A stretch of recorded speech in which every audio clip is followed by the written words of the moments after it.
Welcome back to the Warehouse Podcast. I'm Tyler, I'm Jesse. And Eli. and this is going to serve as our postseason preview episode. We talked about it as a crew before. Is it a regular season review? No, we're saving that for another time because Jesse wants to preview the postseason. Yeah, right, that's what exactly. I was going to say. We didn't really talk about it as a crew, right? Yeah, I wrote that's an true. outline that had Right. a season review on it, and Jesse said, no.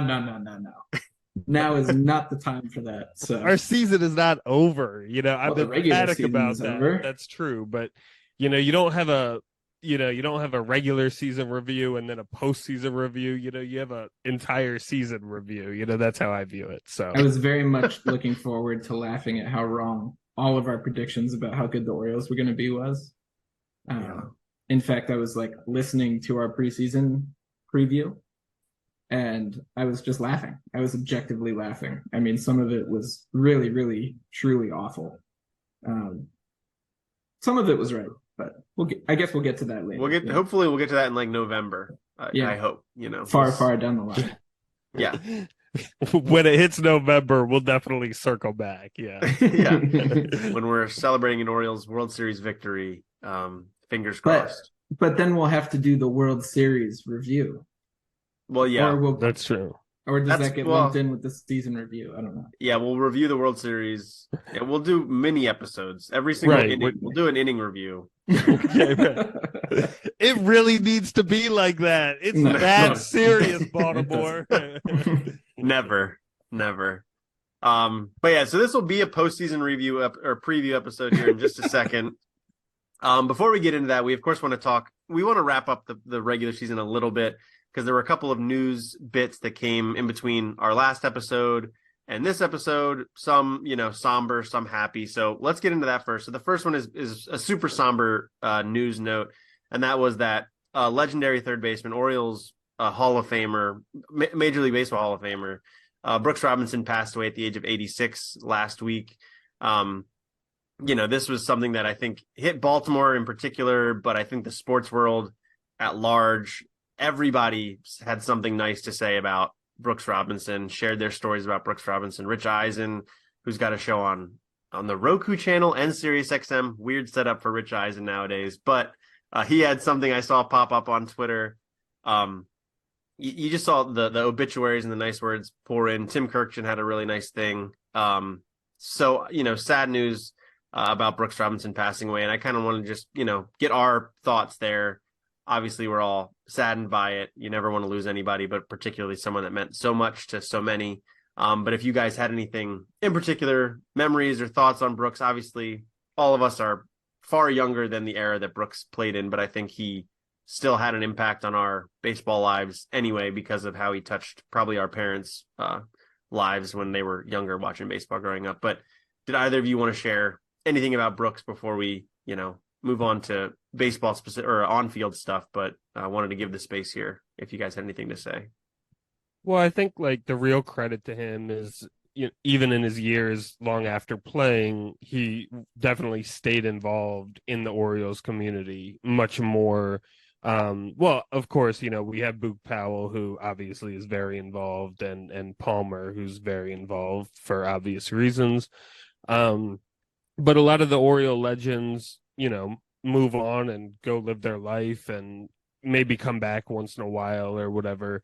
And Brooks, I feel like was really committed, and he would make public appearances at Camden Yards. He would be around, So, I mean, I think that's really significant because, right, you do mean so much. I mean,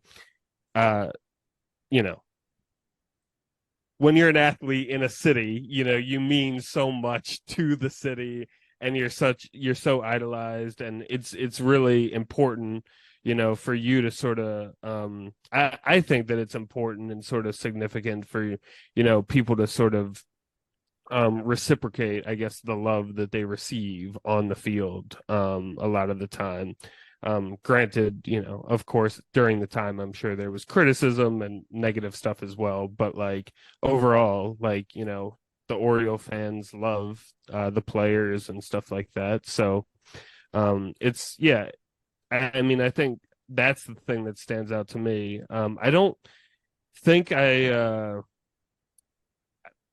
don't think I ever got the chance to personally talk to him or anything like that, but I think I was present sort of while he was speaking one time.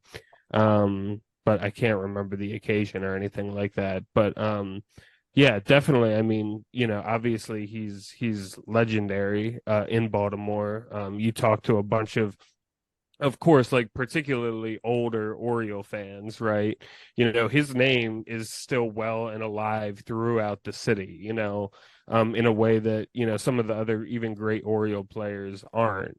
So, yeah, I mean, it seems like, he was a pretty great person, an incredible person, and, really committed to the city and the fan base and stuff like that. So, yeah, it is sad, and I think that was reflected, of course, in the obituaries that you talked about, but also just, you know, Baltimore fans' reactions to the news, because you could tell people were affected by it.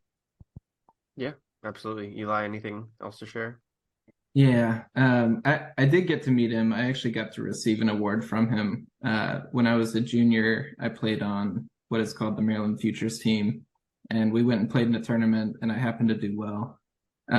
So I got this MVP award from it, and I got to go to this like preseason banquet with all the preseason all-state people, and it was kind of amusing because it's like tons and tons of these D1 commits who are 6'4" and 215 and as seniors in high school. And I definitely I was good at baseball. I was not that good at baseball. So, I had not yet figured out where I was going to go play or anything. And I wasn't actually on the preseason all-state team. I was like the only person in the entire building who was not on the preseason all-state team. But I was there for this award. So sure enough, Brooks is the one giving it to me. And, he hands it to me and it's like, do you know where you're going to college? And I said, honestly, sir, I have no idea. And he said, it's not that important anyway, just in this super, I don't know, highly competitive setting, where everyone is kind of flaunting their stuff and getting, recognized in all these different ways.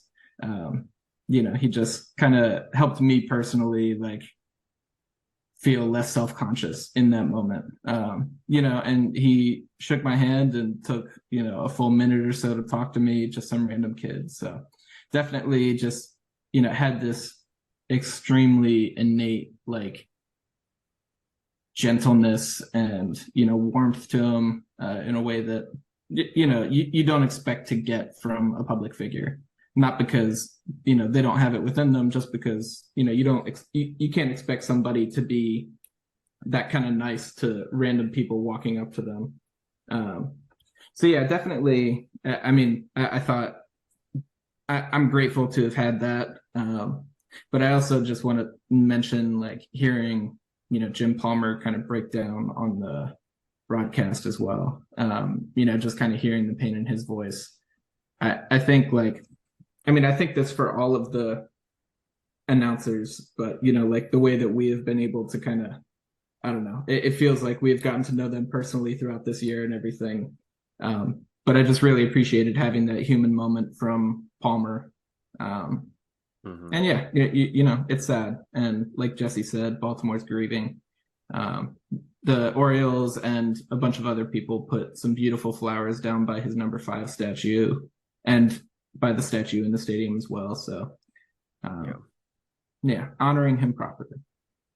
Yeah, they had a memorial at the stadium today. We're recording this on October 2nd, Monday, October 2nd. Yeah, I never got a chance to meet him personally. I do know he was, everybody's favorite player from, I think, our parents' generation. My dad had passed away earlier this year. He was my dad's favorite player. My dad, I can't say my dad knew a whole lot about baseball. He was definitely more of a football guy first. He's got all these stories about Baltimore Colts, this and that. And obviously once the Ravens were here, but he loved Brooks. For whatever reason, Brooks stuck in his brain. We would make it a point to go to games that, they would have special pregame celebrations of whatever, occasionally promotional things. If there was a thing where Brooks was involved, my dad would want to go to it. We went to celebration of, I think, the 66 World Series team, I don't know, maybe a decade or so ago.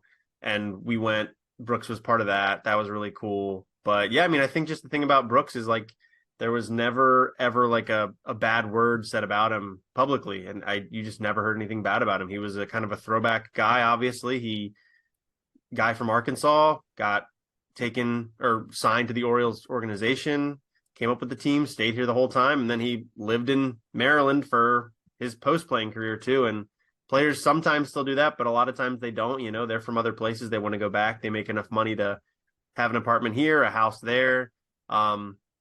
And it just wasn't like that in that era. And he just really endeared himself. And yeah, he was just a real affable guy, it seems. And that kind of speaks to your character. And then obviously on the field, he was dynamite too. I mean, people will argue who the best third baseman is of all time. You know, Phillies fans have their answer, I'm sure. But in Baltimore, it's always going to be Brooks Robinson. So yeah, I mean, really sad. But yeah, go ahead, Eli. Real quick, no Philly has ever reeled off 16 consecutive Gold Gloves. That's all I'm going to say. That's fair. That's a good point. Yeah, but a sad day in Baltimore there. But hopefully the Orioles can kind of keep this magical season going, win one with that number 5 patch on their arm they're going to wear for the rest of the postseason, and that would be a pretty cool little memory of him as we go through October here. I mean, the timing in particular is also really unfortunate, you know. I mean, Yeah. How significant is, you know, obviously baseball is very significant to him, et cetera, you know, so, you know, he's been watching this team struggle, and then, you know, right before we entered the playoffs and potentially won a World Series, isn't going to be able to see it. So, I mean, I'm also aware of that, you know. Well, and yeah, and Brandon Hyde did kind of talk about that in a post game, saying like, you know, he came down and talked to the team last year. He knew all the players. He watched all the games. Like, he's still a guy that is intimately familiar with the team and the day to day, which I think not all players post career are. I mean, granted, not all players stick with one team their entire career, but you know, it's baseball's a grind. Even if you're a baseball, you know, that was your profession. It's not always something people pay attention to once they're done playing, but Brooks was, and yeah, that's true. That is a bummer of it. But if you believe in any sort of post-life, whatever, we're not going to get into those conversations, you know, energies or whatever there may be. Vibes. Yeah, whatever right. your spirituality may be. Maybe there's some of that going on. I don't know. That's for you to determine, not for me. But moving on to things that happen on the field.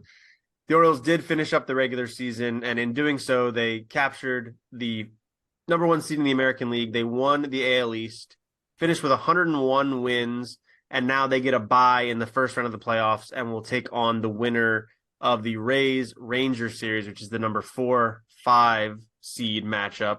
Baseball does not reseed or you know, I don't even know what the term is. I guess reseed, but you don't just play the lowest of whoever's remaining if you're the 1 seed, which that's what every other sport does, I think, except baseball. But they will play the winner of the 4-5. And then at the other side, it's going to be the Astros that won the AL West.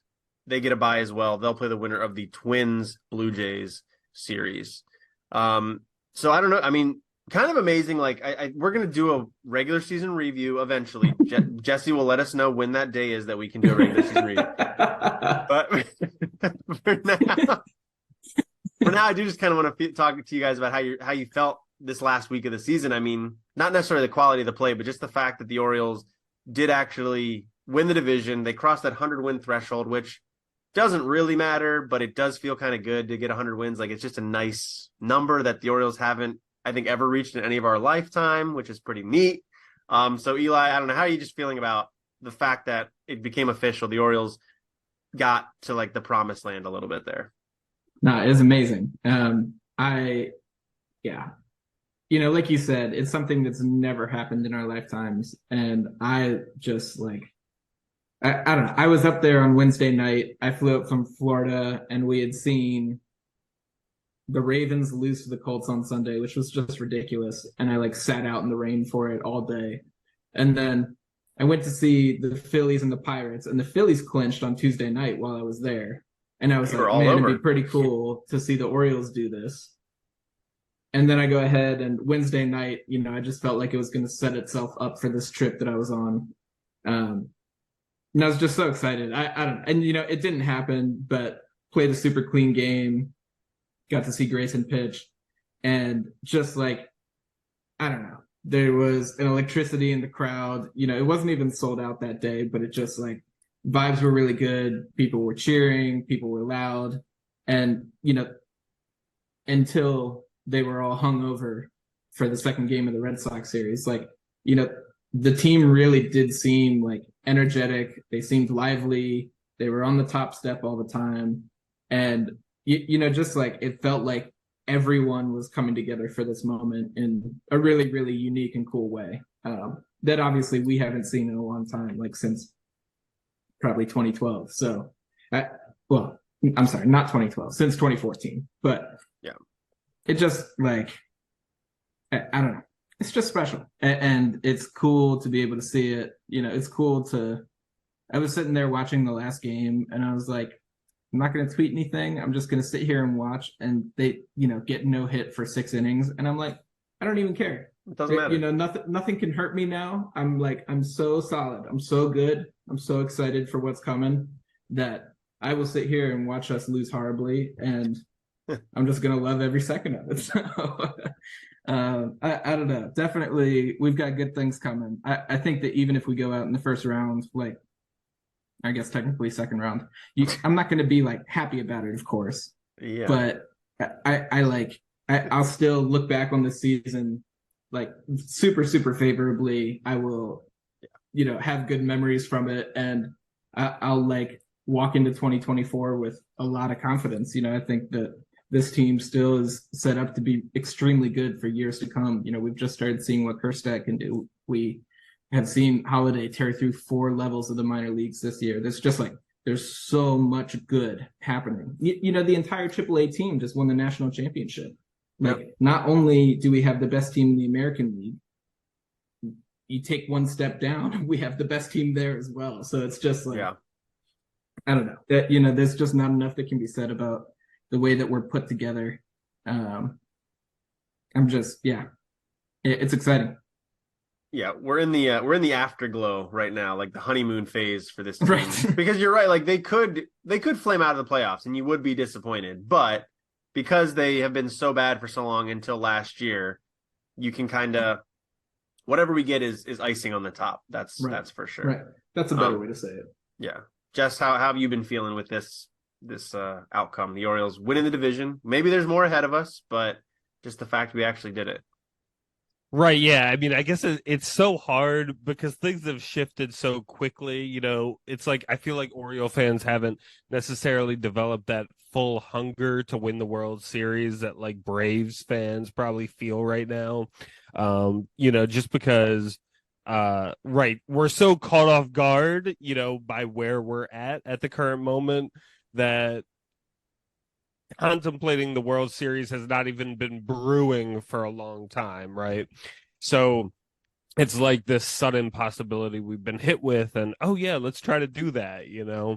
So I mean, I do obviously, I mean, I really do feel like this has been sort of a miraculous sort of season. I mean, it's pretty incredible. We probably knew that, maybe not this, but something like this would happen in the near future.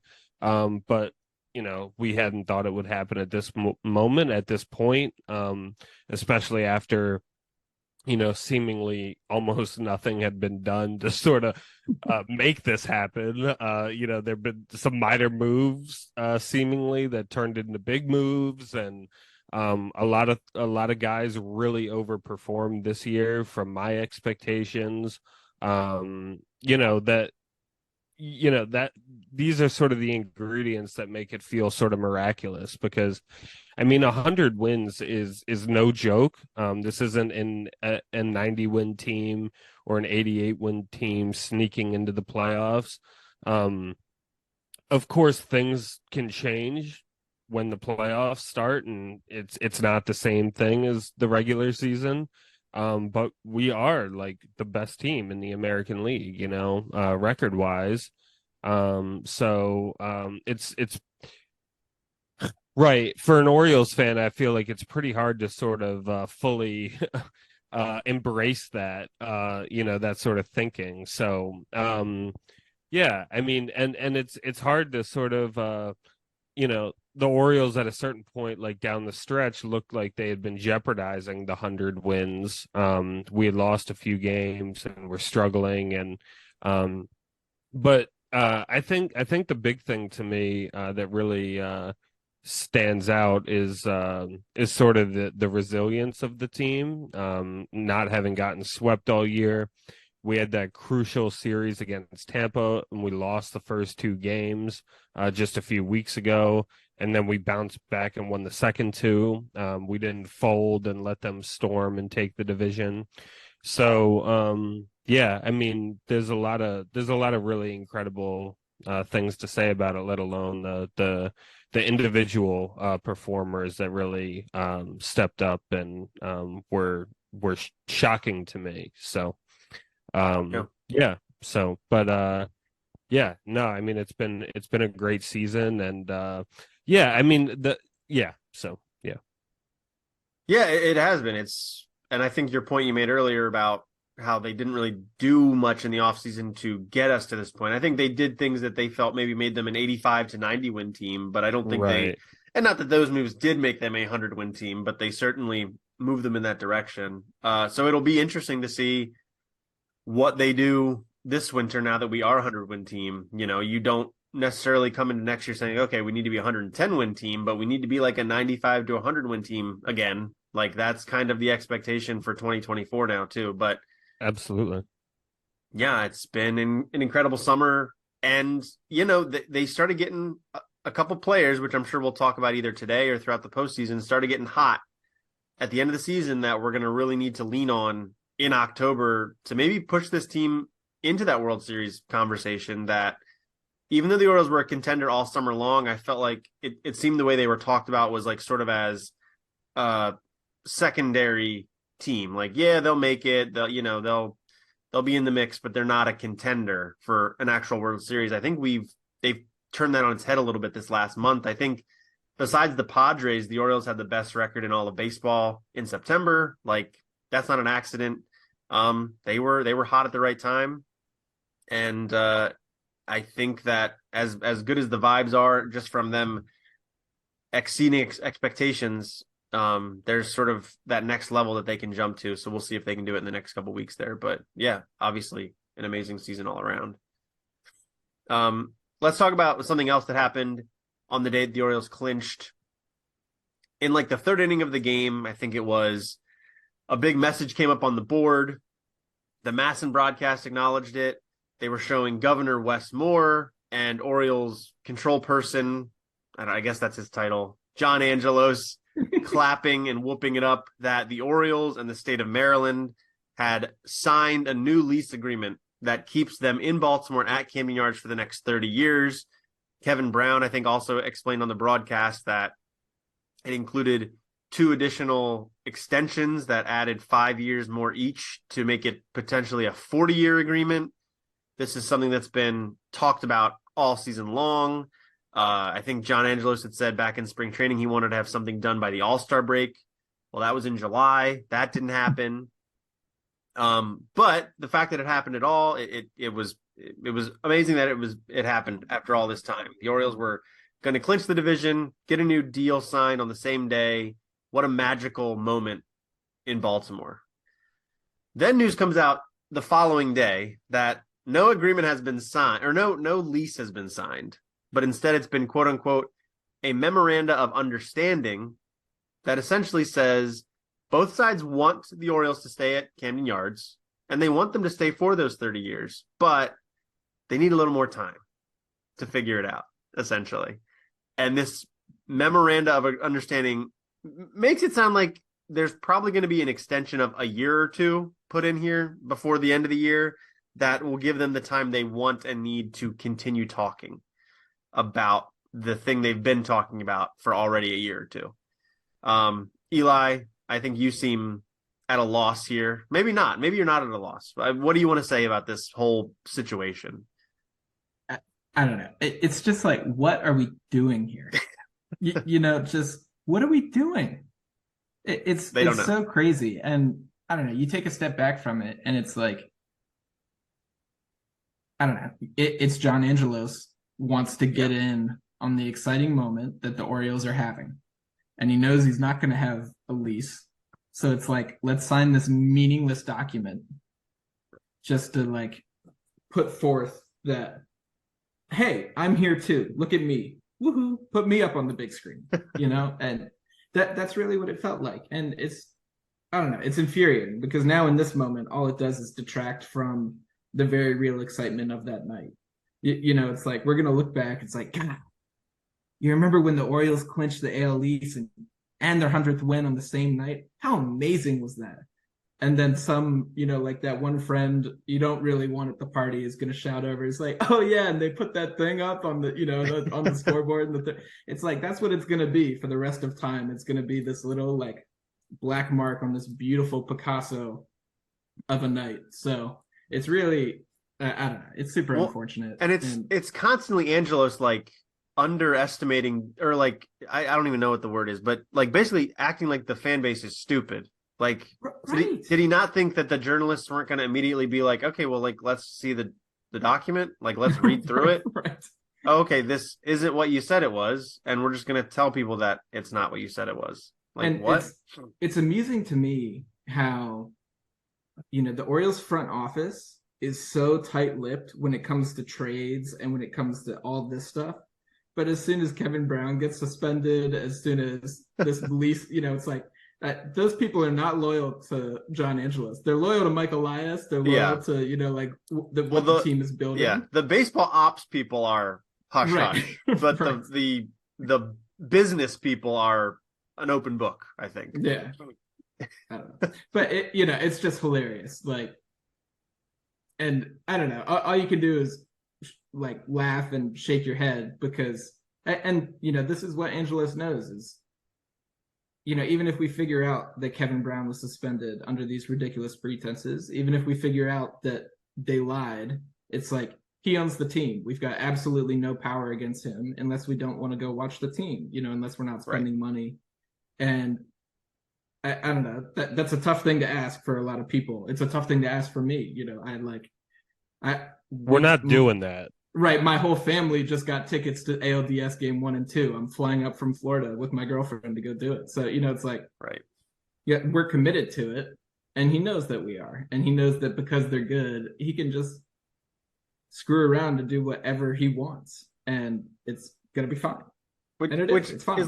It's like the classic, like, we live in a society meme, though. Like you kind of, you hate capitalism, yet you participate in that kind of thing. Like right. you have to. You can't not, but it doesn't mean you're happy about it in the process of doing. You know what I mean? So, yeah. Yes. Yeah, I mean, I think if we are looking for any positives or any significance with this, I mean, I think now sort of that this has been announced, right? I think it's harder for. Not that it was difficult from the beginning, right? But it's even more firmer of sort of a commitment that this will happen. So, now that the public was sort of made aware of it, even though, there was deception involved, et cetera, this is now the expectation of the public, right? So I think, especially... You could think about it in particular from Wes Moore's perspective. Like, he's not going to want to jeopardize this, right? And so even if Angelos doesn't care about the public and public perception and all that, right, there are politicians involved who absolutely do. So and Wes Moore was trying to take credit for it by being there and sort of being a part of it.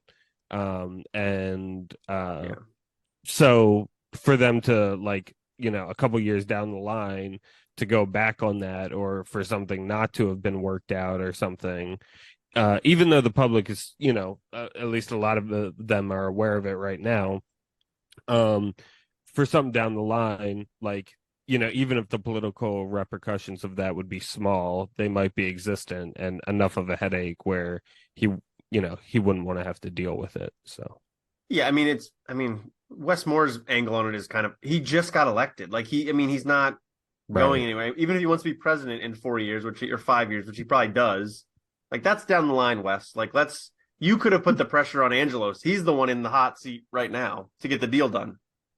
But that's besides the point. The other thing I wanted to mention on it, because I saw it kind of like get some traction on Twitter when this all was going on, was this portion of the agreement that had become public that explained that the Orioles have the right to get naming rights for the stadium. The language of it, I can read the language of it. It says the Orioles will have the right to name the ballpark and any portion of the ballpark, provided that no such name can be obscene, in violation of applicable law, antithetical to the character of the ballpark as a prominent symbol of the state of Maryland, or a name that contains racial epithets, obscenities, or signage displaying products or messages of a sexual nature. So that kind of got people's hairs up, because it's Oriole Park in Camden Yards. There's no corporate sponsorship there. It's one of just a handful in baseball that doesn't have that, along with like Wrigley Field, Fenway Park, and it's a really cool thing, I think, that they don't have that. People got kind of worried about that. However, some other reporters explained that this has been basically part of the agreement since 2001. The Orioles have had this right for 20 years to do this. They haven't done it to this point. Doesn't mean they can't do it. And there were reports back in the spring that the Orioles were shopping naming rights for the field. So I wouldn't put anything past Angelos, but this agreement, and potentially the lease to come, doesn't necessarily change that. I hadn't seen as many people talk about the follow-up to this initial report as the initial report. So I just wanted to kind of throw that out there, that yes, it could be, pick your least favorite corporate name at Camden Yards, but hopefully it doesn't necessarily change that based on this agreement, I guess. What's your proposition for the worst name, the worst corporation that, like, not just a bad company, but like what could be a terrible, terrible name? Oh, I don't know. I mean, what the White Sox have right now is pretty bad. That's what I was going to say. U.S. Cellular Rate Field definitely takes the cake right now. It's Guaranteed Rate Field, isn't it? Isn't it Guaranteed Rate? Right. It's that mortgage company. Yeah, there was another one that was cellular.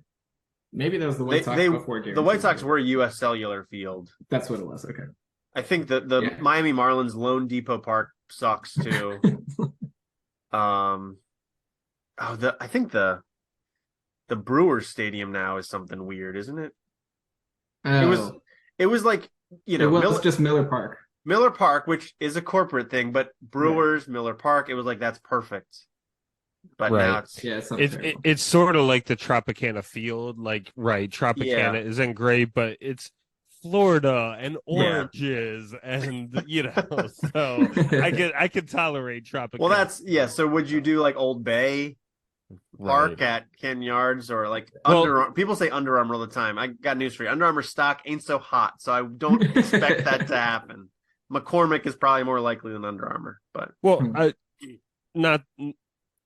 I mean, I definitely wanted to stay Oriole Park at Camden Yards. I mean, as much as, I'm critical of tradition a lot of the time and stuff like that. I mean, in some situations, especially with baseball and with the name of our field, I wanted to stay Camden Yards. And, I was very much against a lot of these, a lot of these rule changes in baseball, but that have proven to be in some situations useful and benefits to the game and stuff like that. But I definitely wanted to stay Camden Yards. Yeah, that's what we all want. It's just like, but you do see the writing on the wall a little bit. They've had more of the sponsorships on the baselines. Geico is all on the baselines. The patch or the spot on the jersey where Brooks's patch is right now, there's speculation that that's been kept blank to put a sponsor on there in the near future. Like, it's coming. I don't love it. I get that that's the way the game's going. Look at soccer jerseys. They're That's exactly what I was thinking of, or NASCAR or something like that. Oh yeah, NASCAR's another level. That's crazy. But yeah, you're right. Yeah, I mean, NASCAR is such like an irrelevant and bad sport that it doesn't really count. It's more egregious sort of in soccer, even though it's more limited, because it's such a worldwide treasure, among the world Yeah. population. So Right. But yeah, so just that there, we'll keep talking about it as it comes up. It did sound like they plan on still getting something official done before the end of the year, which is when the end, like literally the end of the calendar year, which is when the lease expires. But for now, this was essentially just a PR stunt, which is disappointing and foolish on their part to even think it would work, honestly. But it is what it is. It worked for about 12 hours. I was very excited for 12 hours, and then I woke up and came back to reality. Yeah, unreal. All right. After the season ended, Mike Elias held a press conference, a real quick one. It was like 7 minutes long, just to announce that Félix Bautista is going to undergo Tommy John surgery. They're not sure of the exact date just yet. It's either going to be this week or next. Basically, we knew he had a tear in the UCL, and it sounded like they didn't think he'd do any more damage to it to pitch. There's no evidence that he did do any more damage, but he tried to go through some workouts, throw some bullpens, through like a simulated game situation at Oriole Park a couple days ago. Doesn't sound like his body bounced back right. He didn't feel right, so the Orioles made the decision to shut him down. This is going to cost him the entire 2024 season, but it sounds like he should be good to go for the start of 2025. In conjunction with that, the Orioles did sign him to an extension that is good through 2025. So you won't hear anything about him avoiding arbitration this year or next, because that's not going to be a problem. The Orioles already have that sewn up. They did something similar with John Means when he had his Tommy John surgery as well. But I think this kind of shifts to two different directions right now. So one, Jesse, maybe I'll ask you about this first, is just about the future of Félix Bautista, the pitcher. Tommy John surgery, not uncommon in baseball nowadays. He is a guy that throws much harder than the average pitcher does. But do you have any concerns about Félix Bautista's future being as dominant, throwing as hard as he can, as he has following Tommy John surgery once he's back in 2025? sure. I mean, I think there's enough uncertainty around any sort of procedure like this, surgery like this, that you never know. But with that said, I'm more confident in him than I would be, I think, in most situations.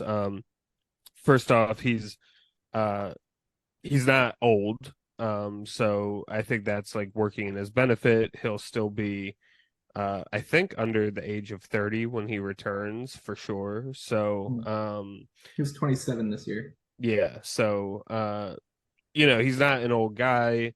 And I think even if when he comes back, there are going to be some, there might be some mild growing pains or him getting a feel for his pitches and stuff like that. But I think long term, this probably isn't going to be a surgery that is going to be destabilizing like throughout his career. Who knows? It might even add a year or two onto the end of his career because he's not pitching and not using his arm over the next, not putting those same wear and tear on it that he would normally. So hopefully things work out like in the long run for him. I have confidence that things will go well.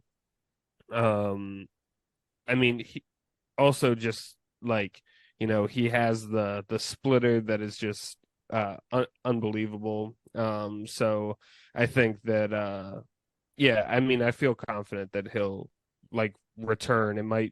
Unfortunately, it's going to be a long time, and unfortunately, we're going to miss him in the playoffs, and it's really too bad for him because he was such a big part of the team this year and played such an instrumental and crucial role for us, being that lockdown ninth inning guy for us. But long term, yeah, I mean, we'll know more, like let's revisit this conversation in a year and a half and sort of reassess and see where we're at. But overall right now, like, no, I don't have any reason to be like worried about his long-term health, more than any average uncertainty around a surgery. Yeah. Eli, I mean, you're kind of the pitching guy. Any thoughts or on that? Yeah, I think Jess got like halfway to this point, but you mentioned his splitter and like just the fact that, he is not solely reliant on his fastball. I mean, his fastball is one of the best in the game. And,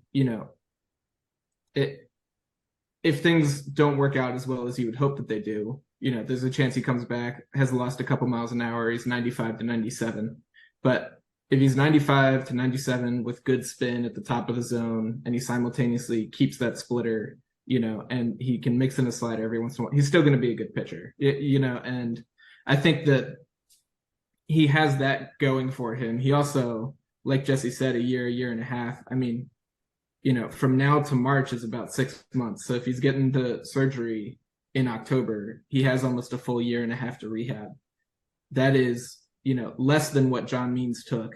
And that was including Means' scapula injury and all that stuff. So, the Orioles are definitely putting him in a position where he has time and will be able to, accept and take whatever setbacks come, and will still have the time to work through them and set himself up, to be fully healthy coming into 2025. And I like that, they're getting this done at the beginning of the offseason.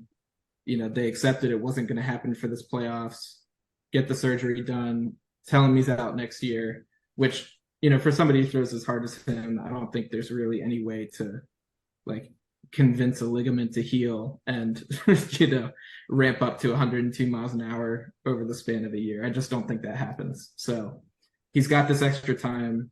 I think that time will be good for him. And yeah, we'll see him back in 2025. Yeah, absolutely. I mean, look, Tommy John surgery, it's unfortunately common nowadays. We've seen pitchers get it. At least they get it the one time. They typically come back and they're all right. It's when you have to get it a second time that starts to get a little bit more dicey. But look, I mean, it's as worrisome as any other player. He's a reliever who was a little bit of a late bloomer. There's sort of all that variable to worry about as well. So, of course, this could go all wrong. I think the fact that the Orioles are giving him the extension through 2025 shows that they believe we can get him healthy, get him back, and get him back to the exact type of pitcher he is by the time his age 30 season rolls around, which is what 2025 will be. This was his age 28. Next year will be his age 29 season, and then 2025 is his age 30. Still plenty young enough to be an effective, hard-throwing relief pitcher. So, yeah, we'll see. But, yeah, as it stands, I've got no concerns about his long-term future. I think I am a little worried about the Orioles bullpen in the short term, and even in 2024, I think we have to start kind of worrying about that. I mean, that's not a problem for us to figure out this week, but the Orioles definitely need to solve something for the postseason. They were able to paper it together in September because he did go down in late August, and they were largely okay in September, but they did manage to kind of get by without really striking people out, which probably isn't going to fly in October. They didn't really have an established closer necessarily. Is that going to fly in October? I don't know. Eli, I mean, how are you feeling about this bullpen now that we know there is no Félix Bautista coming to save the day? It's a funny way to say that. Yeah, I don't feel so bad about it. I mean, by a measure of ERA, which is obviously not perfect, the Orioles were actually 1/100th of a run per 9 innings better without Félix than they were with. And that is not me trying to say that the Orioles are a better bullpen without Félix Bautista. Right. That's obviously ludicrous. But, I think that a lot of guys did step up. I think that DL Hall, the way that he has come on since his promotion, has been absolutely phenomenal. Cionel Perez finished out the year extremely strong. I think we did see Cano starting to waver, but he did start to pick it back up a little bit at the end of the year. That's another guy. He had 72 appearances this year, pitched in almost half of our games. That's somebody you definitely expect to see some fatigue. And I think that, this week off could be really, really, really good for our bullpen.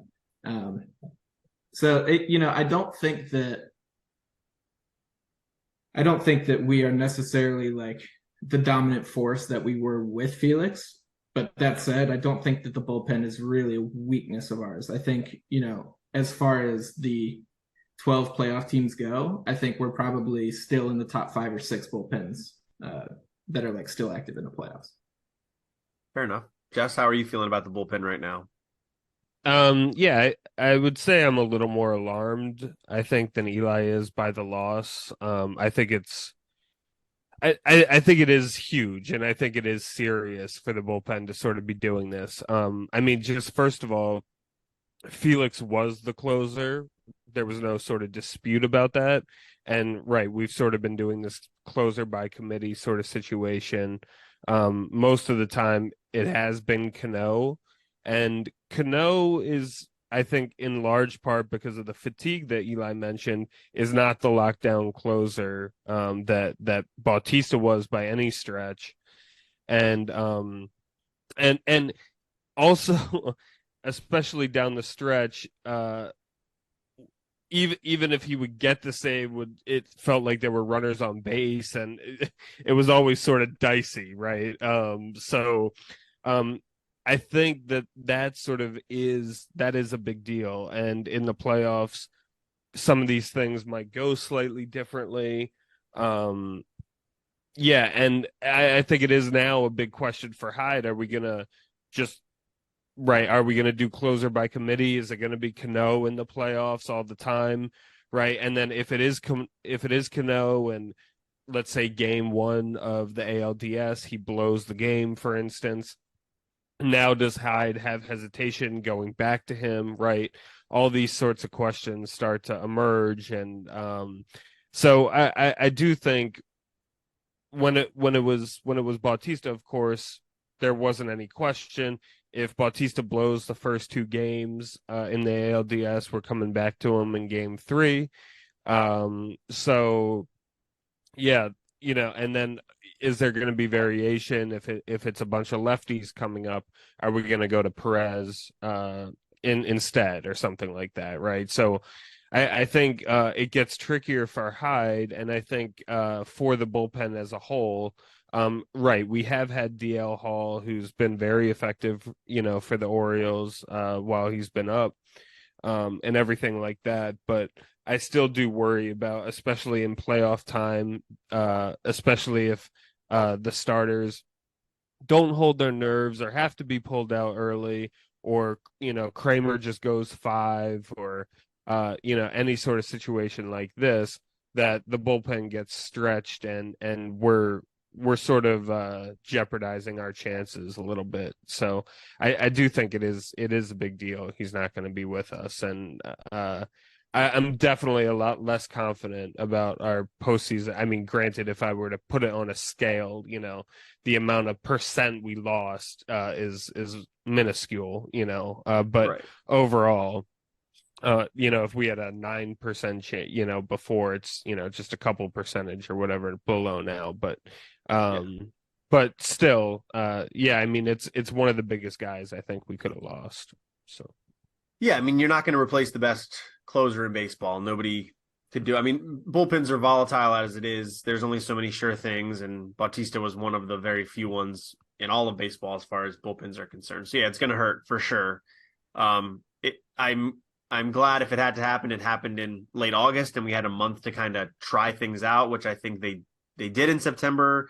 I think it felt like at the end of the month there, they started to kind of sort out what the plan is going to be. I don't think there's going to be an established closer. It's going to be matchups. It's going to be, and that's kind of what playoff baseball is anyway. Even if Felix Bautista was on this team, I don't know that you say, Felix, you're going to pitch the ninth regardless. I think you say, Felix, the 2, 3, 4 guys are coming up in a 1-run game in the 8th inning. You're going to pitch the 8th inning. You know what I mean? Like, I fully agree. Yeah. That was going to be my only counterpoint, was like, I think that, us having to spend the time to figure out how to play those matchups and figuring out like what situations we like deploying the relievers we have in has, almost set us up well for heading into the next couple of weeks. Sure. I mean, that point is correct, right? Like, maybe you bring Felix in the 8th, but the point, what I'm trying to say is, like, he's gonna get the biggest inning or the toughest inning, whatever's most difficult, right? Like, that's his task.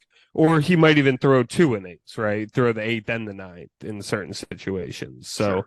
Or get a 4-out save or something. So, yeah, for sure. I mean, and look, the postseason is just a different beast altogether when it comes to bullpens in particular. Like, I think that, you see managers kind of diverge from what they've done in the regular season just because like every out is worth so much more in October than it is April through September. So yeah, it's going to be a bit of a crapshoot. I don't think I could tell you right now who Brandon Hyde is thinking is like the guy. I mean, I have an idea. I wrote about it on Camden Chat a couple weeks ago, who I think like could be the X factor, which I think this kind of rolls us into sort of this last topic bucket we sort of have, which is just kind of like general questions we've got for the postseason.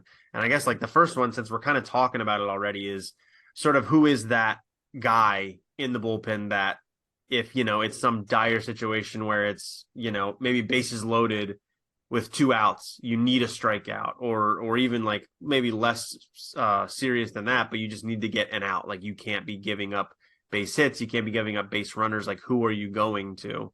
I sort of have my idea, but Jesse, I don't know. Do you have an idea of who right now is like the guy that Brandon Hyde would point to in a dire situation? Yeah, well, I mean, if we're taking Cano out of it, not necessarily. Yeah. Why would we take Cano out? Oh, well, okay. So I mean, we just pick a random pitcher that you can't use him. Well, just because if we're mainly thinking about him as a closer, we just said we're not doing that. Right. Okay. Right. Okay. Well, so Jesse just blacked out for the last 5 minutes. No. Seriously, I didn't. What is happening here? I guess I would say Cano. I mean, I think it depends a little bit on the matchup. If it's a lefty righty, that's fair. You can stipulate that way. That's so fair. Yeah. I mean, I would say him or probably DL Hall if it's a lefty. Really? Yeah. Okay. Yeah, I like Hall's my guy right now. I think like no, that's the issue with this bullpen is, well, I will say this: Tyler Wells being back changes things a little bit. Yeah. It's just a huge question mark for me. Yeah. But I mean, I think that, and granted, yesterday seeing him walk like 3 people in a row was not great, but seeing how Perez gave up like 1 earned run over his last like 26 appearances, and seeing him come in against the Astros and strike out Yordan Alvarez on 3 pitches. I mean, like he's got this insane stuff, and he touched 99 in that at bat. And clearly like is able to take it to that next level.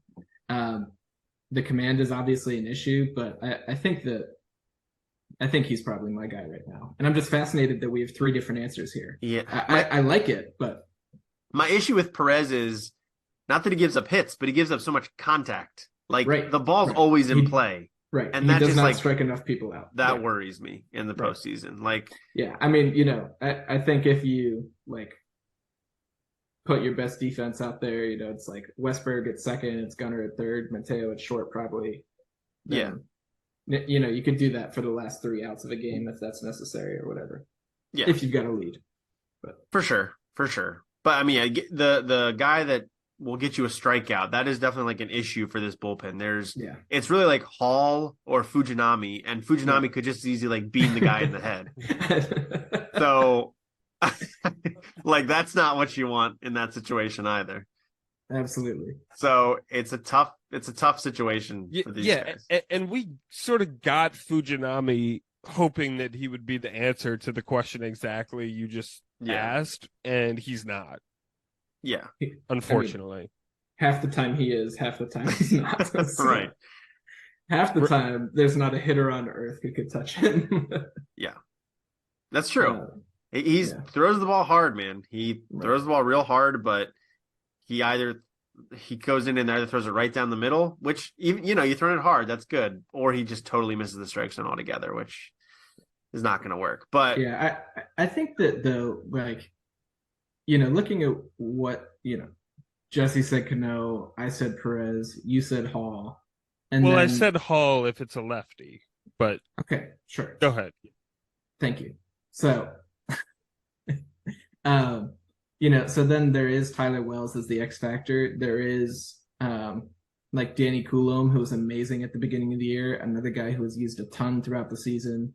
There's Jacob Webb, who came over and was godlike, and then we used him every game, so that could have been a fatigue factor too. That there are a lot of like, I think very, very credible options, and I think there are reasons to believe that this week off is going to be good for those players.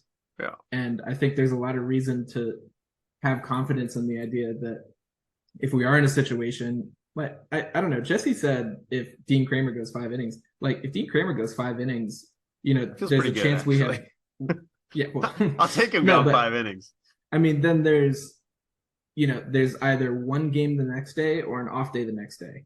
So Yeah. like in the playoffs, that's not the worst thing ever. And you can roll 4 guys out there and you can play the matchups and you can kind of have your way with it. And I think that we are setting up well to be in a position to do that, and I think it's also interesting that we do have 3 lefties in the pen.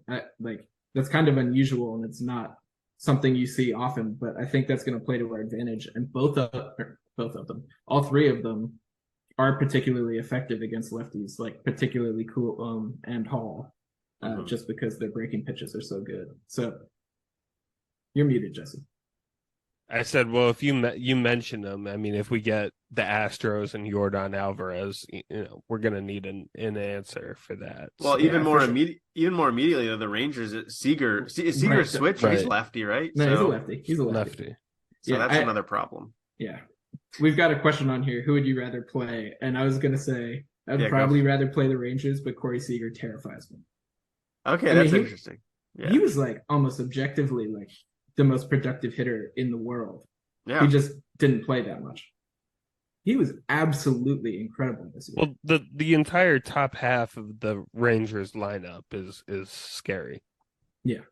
Yeah. Seager hit 327, 390, 623 slugging for a 1013 OPS. Yeah, he's pretty good.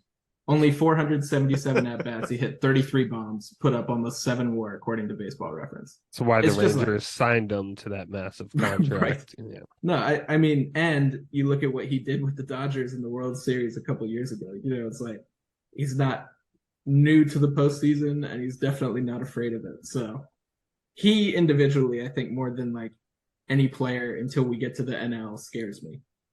Even more than Yordan? I think so. Okay. Yeah. I mean, I know Yordan had, went to sleep at certain moments in the playoffs last year offensively, but Yeah. woke up when he needed to, I guess. It's true. It's true. Yeah. No, I mean, let's talk about that though. Who'd you rather play? We're just talking about the division series, so it's going to be either Sure. the Rays or the Rangers. Yeah. I have an easy answer to that. Go. I want the Rangers. I mean, I think I don't think it's really a question. I mean, first of all, at least to me, in my mind, it's not really a question. Yeah. The Rangers have been struggling the second half of this year so much. Like down the stretch, they really almost jeopardized like even making the playoffs when they really should have had this pretty comfortably all along. So there's that.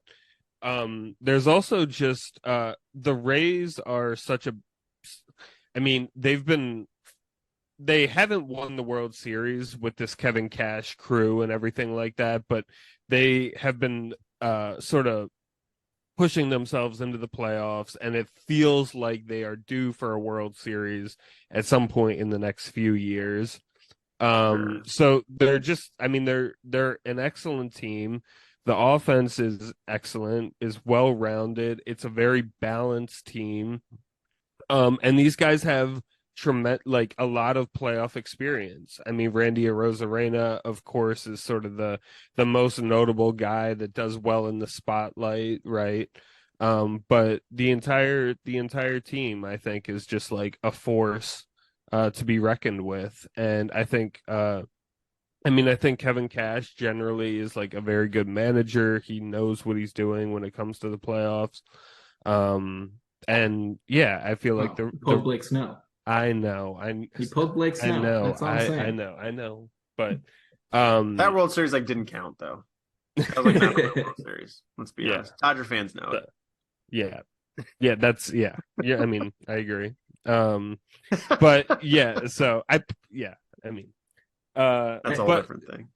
Yeah, but overall, I mean, I think the Rays are no joke. I mean, this is the Rangers' first time in the playoffs in a long time.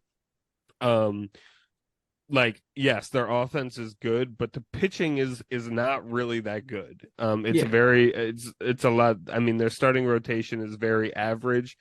I mean, I could see Martin Perez scares me a little bit. No, But he's been terrible. no, he's been bad. No, He's that is so a take that's hold outdated on. by 2 years. No, hold on. So Here we go. first of all, I think things change when it gets to the playoffs, right? So even though he's been bad, I think like I could see him putting together a good performance in the playoffs. So I want Austin Hayes and Ryan Mountcastle hitting every at bat off Martin Perez. okay, Throw that little cutter inside sure. and let them eat. Okay. Oh my God. Anyway. So but in all seriousness, like I don't even think he's in their starting rotation. I think you've got Eovaldi. I think you've got Dane Dunning. I think you've got Andrew Haney. Right. No, well, did John Gray just get hurt? Evaldi is the other one, of course, that could be a problem. So. Yeah, I think that John Gray just got hurt. But other than that, like the rotation, like Jordan Montgomery, I'm not that concerned with. Montgomery, duh. So, yeah. I don't know. Montgomery has been phenomenal since he got picked up. He's had like sub-3 ERA and everything. I don't know. I think that like what gives me more confidence about facing the Rangers is their bullpen. Their bullpen's absolutely imploded over the last month or so. Aroldis Chapman's been objectively terrible. What? Sorry, I mean so right. The bullpen is terrible. I mean Chapman's another guy. Like it comes to the playoffs, and I'm not necessarily thinking about the track record as much. Like the recent track record. Okay, yeah. I mean but the point stands that like their bullpen is extremely thin. Like I think it's they don't even have much behind him, even if Jesse wants to say he could be good in the playoffs. Like, I don't know. I do not want to face the Rays in a situation where they have a rested bullpen every single day. That's like about as bad as it gets in terms of what you could give to your lineup for them to work with. Like, the Rays are, as smart as any team in baseball. They play matchups extremely well. They game plan for hitters extremely well. So, yeah, I mean, I agree. I think the Rangers are the more favorable matchup, and I would pick them. It's just Corey Seager terrifies me. And we have mostly right-handed pitchers, so, like, starting pitchers. Yeah. I don't know. I just think, like, we played the Rays hard all year. We took the season series from them. Like run differential was actually – there was no run differential. We scored and gave up the same amount to the Rays as – so it's not great, but yeah. It's just like we've done there. We've been there, done that. They've got a lot of injuries too. I mean, as good as their team is, they've got a lot of injuries going on. Wander Franco, that situation, he's not on the team. Like they have a lot of flaws that 14-0 start to the year makes their overall record look better than what they have been for the last 5 months or whatever. I mean, obviously still a really good baseball team. They are not a 99 win team, I don't think, in their current state. Right. The Rangers obviously have flaws too, but sometimes you get hot at the right time with the offense. It papers over a lot of the bullpen issues. Yeah. And we played the Rangers. I think we went 3-3 against them this year, whereas we won the season series against the Rays. It just feels like we know how to beat them. Let's just play them. Yeah. And they know us too, which is dangerous as well. But I like a team we've beaten up on anyway in our home ballpark. Something about that feels good and just feels like poetic justice a little bit too. So I'm not rooting necessarily one way or the other. I'm like, obviously whoever wins this series is probably going to look really intimidating regardless. But, I got to kind of reset my mind a little bit and explain to myself that the Orioles are the number one seed in the AL. Like they are the intimidating ones. You have to come to Camden Yards or Old Bay Field at Oriole Park at Camden Yards by the time the series starts, and beat us. Right. So, yeah. I mean, both teams have fear going into a series. So, Sure. We're thinking about it from our perspective, Right.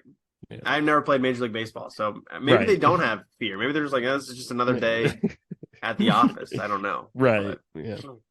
But But yeah, so I think I want to face the Rays, but look, whoever it is, I'm going to be psyched about it and scared about it and all the emotions at the same time. So I'm really, yeah, that's a really interesting take. thanks, buddy. Yeah, I disagree, but it's interesting. I disagree a lot, but it's interesting. So Fair enough. I just sort of expected agreement on this question, so I'm surprised that we didn't have that. So anyway, fair enough. All right. What is the O's biggest weakness? Eli, you talked earlier. You said that the bullpen is not the biggest weakness. I think you said that specifically. So what do you think is? Yeah. Did you say that? Yeah. I think you said that. I don't remember if I used those words, but okay. Actually, like now that you mention it, I might say that it's not. I think, what the Orioles have done all year is they have played a brand of baseball where we've, taken the extra base more than anybody in the major leagues. We've been incredible with runners in scoring position. And, that does help our offense play up. It is very timely. We are, but I guess when you get into the postseason success is often very closely tied to like big home runs and big moments. It's like, I think that because pitching staffs are more rested, I think that because, there's more pressure on every pitch. I think it is so much about like taking a lead and holding on to it with one big swing. Well, taking it with one big swing, then holding on to it. And that's why I think the Phillies were so, wildly successful last year. It's like, because at any moment, Kyle Schwarber and Bryce Harper could step up and take control of a game with one swing. That kind of, I don't know, you look at the Braves the year before, like the Eddie Rosario home runs, the Jorge Soler home runs, like all of these things. A lot of times postseason success is tied to like one big hit in a crucial moment. And the Orioles, like, I don't think we're necessarily a bad home run hitting team. Like Gunner's got power, Santander's got power, Mountcastle's got power. But we're also not top of the line. We're not having a Matt Olson hitting 50, Ronald Acuna hitting 35, 40 or 40. 40, yeah. Yeah, I corrected. I think that there's something to be said for that. And I think that is something that scares me. I think we can spray doubles in the gap all day, but you need two doubles. You only need one home run. So, I think like home run power is something that we're lacking that most, and maybe it's like recency bias and such, but I feel like most successful postseason teams have. But that said, I think our pitching is this is hilarious. I'm sitting here talking about the Orioles pitching being a strength heading into the postseason. I know. And I'm talking about something about their offense being a weakness. It's like, it's just so antithetical to everything that I've always experienced as an Oriole. But, I think Grayson Rodriguez going 5 innings and then handing it over to the bullpen, I think we're like very, very reliably going to hold teams to 3 runs throughout this postseason. I genuinely feel good. But I am, worried about the offense's ability to like take control of the game and hand it off to the pitching staff. I think that's a legit issue. I think that ties into like sort of a not a negative. Well, it is a negative, but like part of having such a youthful team too is that power is usually like something that kind of comes fully into its own like 2, 3, 4 years into your career versus like that first year, which is what a lot of the guys are in right now. Henderson has had a good year, but he's not like a 40 home run guy yet. Adley, maybe this is kind of what Adley is, like a 20 homer kind of guy, but and Anthony Santander's had a nice season, but probably not the guy you want to be like leading the team in home runs. So I think that's a totally valid concern there. Jess, anything you want to talk about with the home runs or maybe your weakness for the team? Yeah, I would definitely echo the power. I think that is a legitimate concern. I think the back end of the bullpen also is worrisome. I mean, I think the whole rotation, like, of course, we could just say the whole team is worrying, especially all the young guys. But the back end of the rotation when we get to Kramer and I think Means, it's going to be.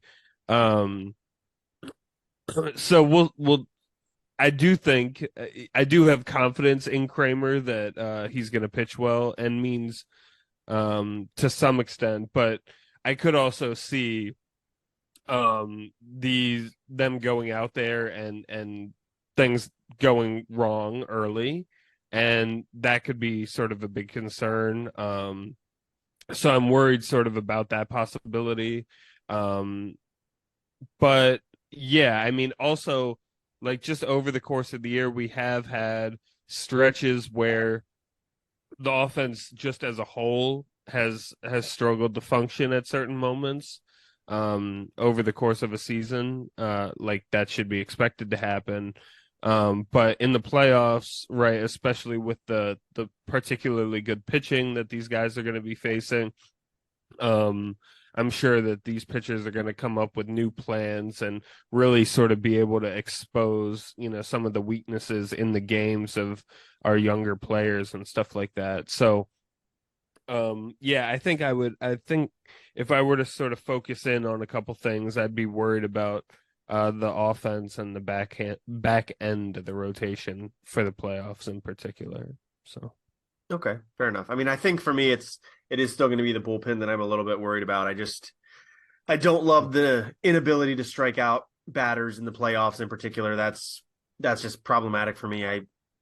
The rotation right now is better at piling up strikeouts than the bullpen is, which, that's not normally what you'd expect at this point in the season.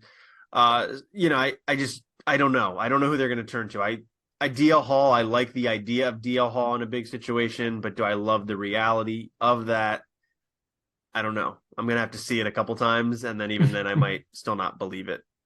He has shades of like that postseason reliever pumping his fist coming off the mound in a big moment, but I could also see him like walking with his head down after giving up a home run in the worst possible situation. So I think that's what I'm going to stick with. It's a boring answer, but you need a lot of bullpen innings in the postseason, and right now we are short of proven bullpen arms. So we'll see how that pans out.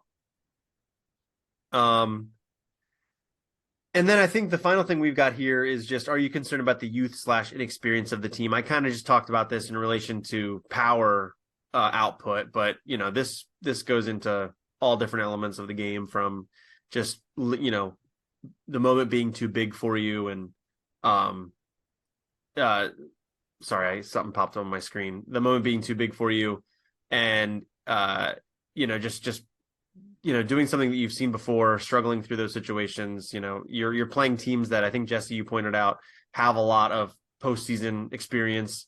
The Orioles don't really have a lot of that, and the guys that do have it are not exactly key contributors. Unless you want to count Kyle Gibson, Jack Flaherty among them. I don't know, James McCann maybe. But Eli, are you worried about the kids being scared in the bright lights of the postseason?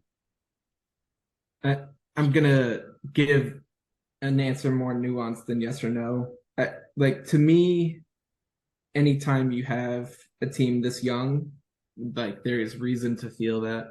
But that said, I think our team, and I do like credit Brandon Hyde with this, like Jesse was talking about, the way that we have rebounded in certain situations and been able to meet these moments, I think is something super, super special. And I think, Adley and Gunnar, Adley and Gunnar are kind of the faces of it all. But, I think those two, I think that Cedric, I think these guys all kind of set tones and like approach every single day in the exact same way. And I think they're like level-headed in a very, very good way.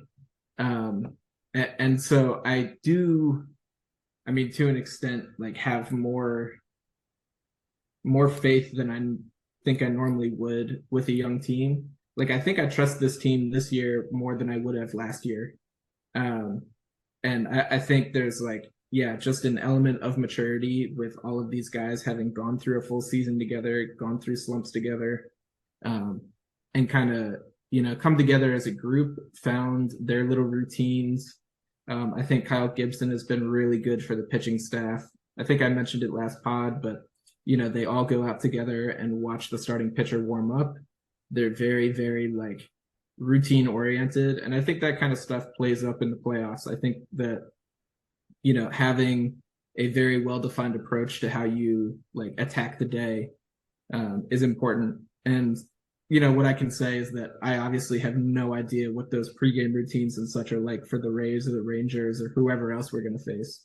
I'm sure they like put a lot of emphasis on the same stuff, but, speaking for our team, I think that, I think that we are as well prepared as we can be for a relatively young group of, players. Fair enough. Jesse, how are you feeling about these kids? Yeah, so I mean, I think my main thing is it's more about the fact that we are so reliant upon it's not the fact that we have some kids on the team, it's that our best players for the most part are the kids, right? That's really the big concern because, like, for instance, let's just say that Gunnar and Adley don't really hit in the playoffs or, they don't produce in the playoffs, right? We're not going to win the World Series, right? Like, that's about it, So it's not like our 7 or our 8 hitter is a kid and, but the bulk of our power, the 3, 4, 5 are, the well-established, seasoned stars that have had multiple journeys and adventures in the playoffs and are more or less used to it, Yeah. So I think that's really the difference is that, right, if any one of our kids on this team that we're so reliant upon, if they start to show cracks, and then we're really in a lot of trouble. So that's the most concerning thing for me is just that we're so reliant upon them, and we have been reliant upon them the entire year. That's more the problem for me than just the fact that, we have a few kids on the team, right? So that's the concern. And even some of the older guys that we do have haven't been in the playoffs. Santander has not been in the playoffs. Austin Hayes, Ryan Mountcastle, these guys, even though they've been in, the league for varying numbers of years, Mullins, right? Like, even though these guys have been in the league for some time, they haven't made the postseason, right? So it is a different situation. Although Mullins does have the WBC experience, and so there's a little bit, but but overall, it's very insignificant. Adam Frazier and right. Nobody else. Yeah, exactly. Kyle Gibson, right? Like you said, yeah. Yeah, I mean, I think it's definitely a concern. I think there's something to be said about learned experiences and, figuring out how to win in the postseason. Because as we've kind of been talking about this whole episode, or a lot of it, it's a different game in October than it is in September. The leashes are shorter on the pitchers, and therefore the pitchers are fresher to face some of these hitters, and the crowds are bigger, and the lights are brighter, and the games are longer, and it's a lot different stuff. And I think that also could potentially inform some of the off-season moves we see. I know Mike Elias was with the Astros when they added Carlos Beltran to that team. Now, we know Carlos Beltran was involved in some of the cheating that went on with the trash cans, but, that's, I guess, the veteran savviness that helped them win a World Series. But, yeah, I mean, I think it's a legitimate concern.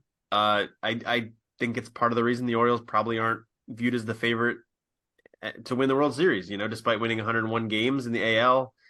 It's tough. It's tough in the postseason. So yeah, I think it's legitimate, and they need, until they prove otherwise, there are worries and concerns that they can't quite meet the moment. So hopefully it's not true. Hopefully talent shines through, because I think pound for pound in the talent department, the Orioles are up there with anybody. But yeah, there's plenty of reason to be concerned for sure.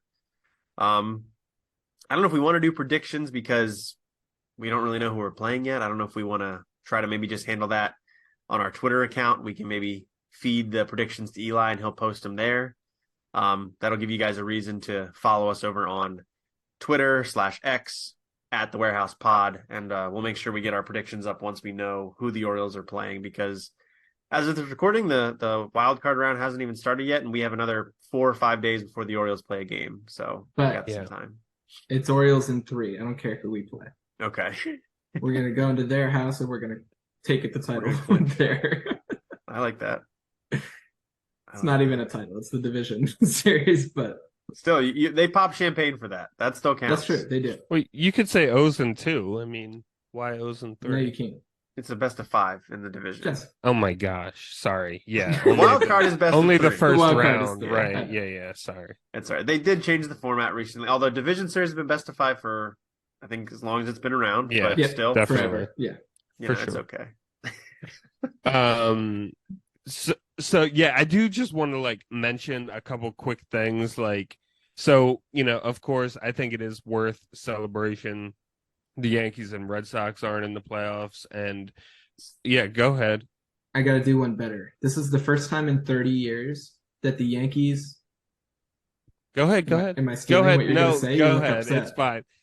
I was going to add the Cardinals onto it, but go ahead. Perfect. Say your stats. First time in 30 years that the Yankees, Red Sox, and Cardinals were not in it. I'm sorry, Jess. Yeah. I got to tell them. I saw this look of absolute devastation come over Jesse's face as I said 30 years. Anyway, because I knew where you were going with right. That. But I'll say, to be fair, Jesse, you interrupt us a lot of the time when we're talking about something and preempt us. So it's only so fair. I deserved it, is what. Yeah, absolutely. Yeah, right. Okay. So, but what I would, the thing I would say is, of course, I despise the Yankees and Red Sox. And I normally I wouldn't have much natural hatred for the Cardinals, other than the fact that they've just been so good for so long. They do their job so well that I'm glad they're not in it. The other thing I just wanted to point out was that Buck Showalter and the Mets are parting ways. Yeah. Which we don't know, but could mean the end of Showalter's career. I hope he finds another job, because I think he was planning to. But I think he could find another job if he wanted to, but he is getting up there, so it might be the end for him. He's in his 70s. Yeah, so I think he's 67. He looks older than he is, but yeah. Okay. And then the last thing, gotta make a Tigers comment, just because of course, when the Tigers weren't good when the Orioles were bad for all those years growing up, the Tigers were sort of, and turned out to be my playoff team. And Miguel Cabrera just played his last game yesterday on Sunday. And he was such an incredible, I mean, this is just like when Albert Pujols, left, this is sort of that magnitude. This is why I feel like even on this podcast, it needs to be mentioned, because there are things that are just so big that they sort of transcend the Orioles. But yeah, I mean, granted, I haven't paid much since the Tigers have been bad, and since Miguel Cabrera in the past few years has not been very good. I haven't paid attention too much to Miguel Cabrera and the Tigers in the past few years. But with that said, I absolutely loved watching him play, in particular watching him hit. I love the power, but I love the opposite field power. He was an amazing hitter. He was not a David Ortiz hitter that would just, was really strong and could pull the ball. And obviously Ortiz has some hitting skills. I think you're simplifying David Ortiz a little bit. I know. But he was like a dead pull hitter, and Miguel Cabrera was not like that, so just the plate, just every single facet of his hitting I absolutely loved. And he's just a legend, and was incredible. It was sad for me the Tigers never won a World Series during all those years. They came very close many times, Although he did win one with the Marlins at the very beginning of his career. But overall, I just had to point that out because the Tigers did a great celebration for him and everything like that. But yeah, I mean, this is really, I think, a massive demonstrates obviously the change in era that's happening now. But it's a sad it was a sad moment for me to see that all unfold, and yeah, it's unfortunate. So, but He's he's going out on his terms, so that's a nice thing. He didn't get injured or something like that. Go ahead, sorry. Yeah. Two super quick things. He's one of 3 players in MLB history to have a 300 batting average, 500 home runs, and 3,000 hits, joining Hank Aaron and Willie Mays. And the second thing is like to pile on to just, like how monumental he is. Seeing Adam Wainwright, who's been one of the best pitchers for the last 15, 20 years, and Zach Greinke. Like Wainwright is definitely his last game. I could definitely see Greinke coming back, but he walked off of the Royals mound and got a celebration. And then even like Brandon Crawford, they think he might be, he's definitely done with the Giants. He might be done, period. Joey Votto, I hope not. I love Joey Votto, but they've talked about him maybe being done too. Right. He got thrown out of his final game. Did he? miss that? He got ejected from the dugout for arguing balls and strikes. He was actually right too. It was a strike. There was a ball that was called a strike. Joey Votto knows the strike zone. He does. So, yeah, but I mean, it feels like this year more so than others. It feels like there's more like large scale talents leaving the game. Yeah, I mean, back in the days when Greinke was throwing 99, it was like Brandon Crawford was Gold Glover and the shortstop of I think all 3 of the Giants World Series teams. So maybe only the last 2, something like that. But like they had Edgar Renteria, right? So I don't know, but very, very legitimate talents. And Wayno was a stud too, Uncle Charlie. So you tip your cap and be thankful that we do have a Gunnar Henderson and a Jackson Holiday, and like in Birdland, we've got so much to be looking forward to here. Yeah, it goes fast too. I mean, we are all 3 of us like full-fledged adults now, and some of these players were stars when we were kids, and I think that is part of it too. So, I've got 2 sons. They're too little to like care about baseball yet. That's probably like another 5 years down the road, but that does start to creep in my brain now to like, this is how my parents felt. Well, I don't know if they felt the same way, but this was my parents when these guys were stars, and it's just it's a totally different world, 25 years later. Not these guys didn't play 25 years, but you know what I'm saying? It's a lot changes. Definitely. For sure. But all right, well, that was our not regular season review, even though we talked about some regular season stuff. It was our postseason preview. Once we know the playoff matchups, we will tweet out our predictions there.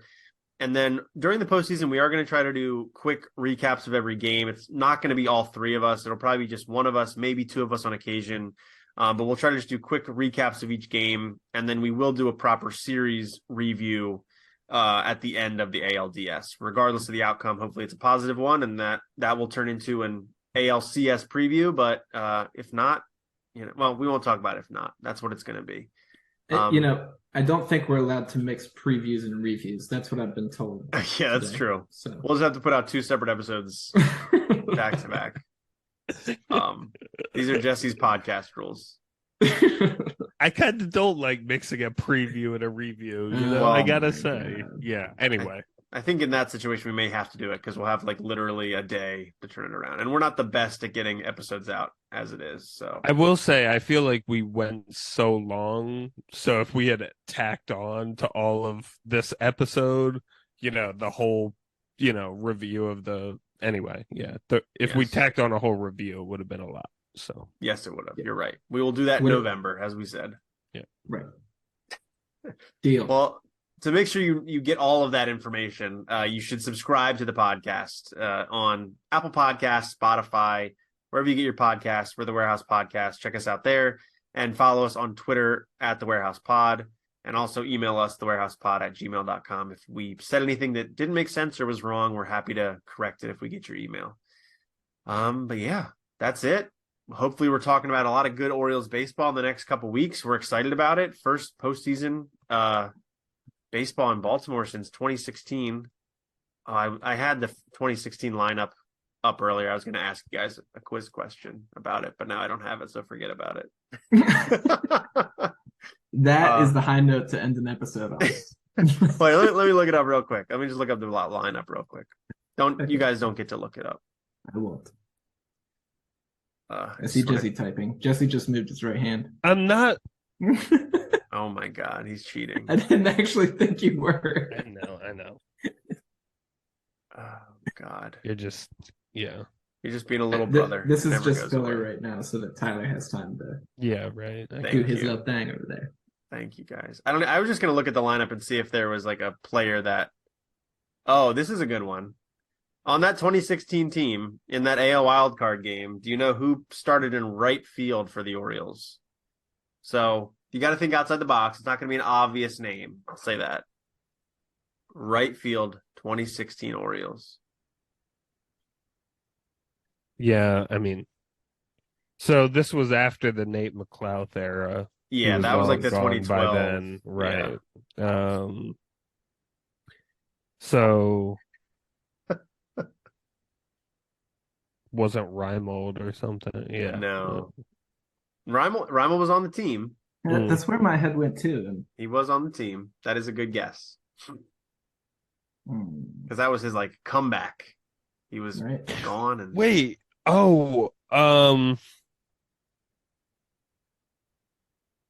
Does his last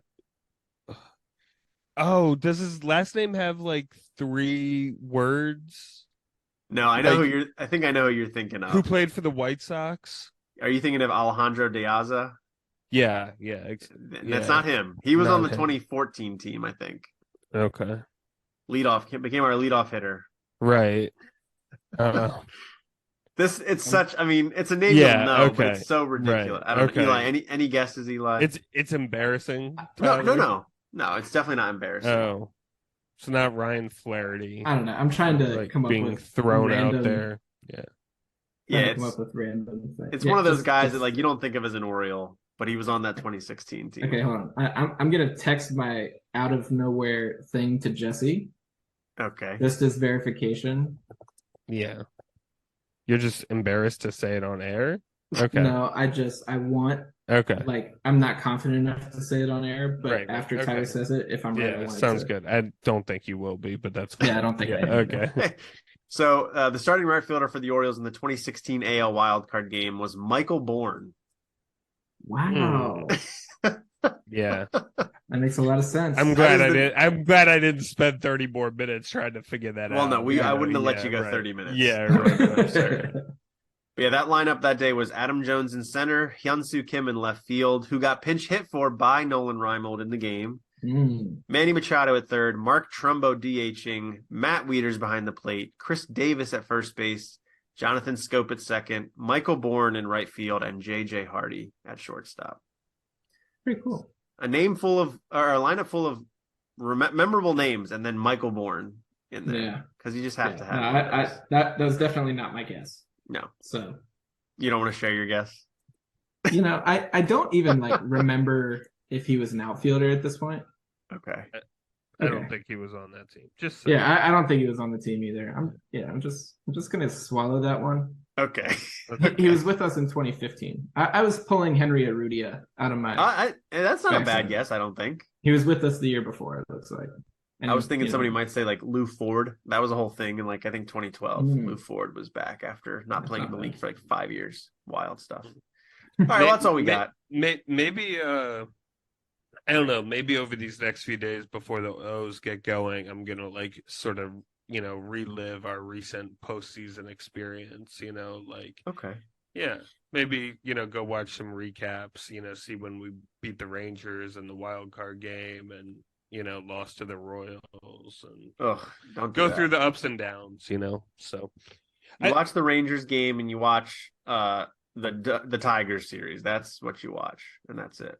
Yeah, I think I'm gonna not watch us not put Zach Britton in.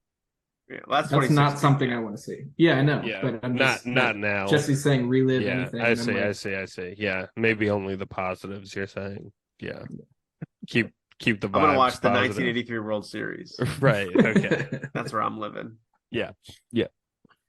All right, Cool. that's all we got. We delayed the outro here a little bit, but yeah, that's it. Subscribe to us everywhere. Follow us everywhere. Until next time, this has been the Warehouse Podcast. I'm Tyler. I'm Jesse. And I'm Eli. Thanks for listening.